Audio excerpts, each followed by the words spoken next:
प्रणाम अजय भोजपुरी। काल साज के रूम पार्टनर लोग के मन कुछ एडवेंचराह भइल तो होत सवेरे फैसला भइल कि आज पड़ोस के पहाड़ी पर वाटरफॉल में नहाए चलल जाए। हालांकि यहाँ हमनी के पहला बार जात बानी जा। कुछ स्थानीय लोग के फेसबुक पर फोटो देख के पूछताछ करके हमनी के अपन फटफटिया उठा के चल देने जा थाईलैंड के देसी वाटरफॉल के खोज में।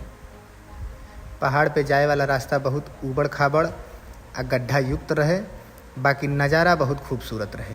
मोटरसाइकिल के ना ही नुकुर कैले के बादो ज़बरदस्ती ठेलत मठेलत लगभग 1 किलोमीटर के सफ़र तय कैले के बाद पता चलल कि जौना के हमनी के बंगाल के खाड़ी समझ के अइनी है जा उथार के मरुस्थल है।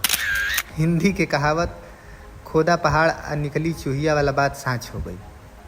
तमाम जांच पड़ताल के बाद पता चलल कि दरअसल जब यहाँ बरखा होला तो यह पहाड़ से जौन पानी नीचे की ओर डगरेला वही के यहाँ के लोग वाटरफॉल कहेला।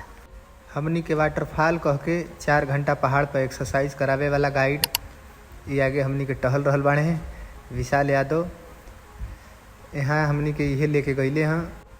खैर गांव देहात में इतने एडवेंचर कम नहीं थे। यही सबूर के साथ हमनी के मोटरसाइकिल खड़ा कऽ के पर्वतारोही बन के पूरा पहाड़ी के जंगल छान देनी है जा, लेकिन पानी के कहीं बनार ना रहे।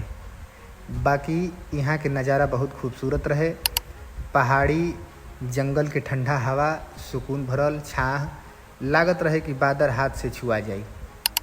हवा के दबाव धीरे धीरे घटल जात रहे, लेकिन तब्बो मज़ा बहुत आयल।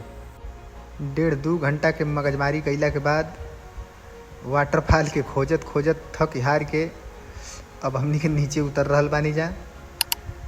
हालांकि यहाँ से नीचे उतरे में भी हमनी के बहुत समय लगी। मैं शंकर यादव जी हरदम मौका के ताक में रहेले। साथे लाइल सारा बिस्कुट आ सारा चिप्स अकेले चाह भी रहल बाड़े। सूरज यादव जी पीछे पानी ढो रहल बाड़े।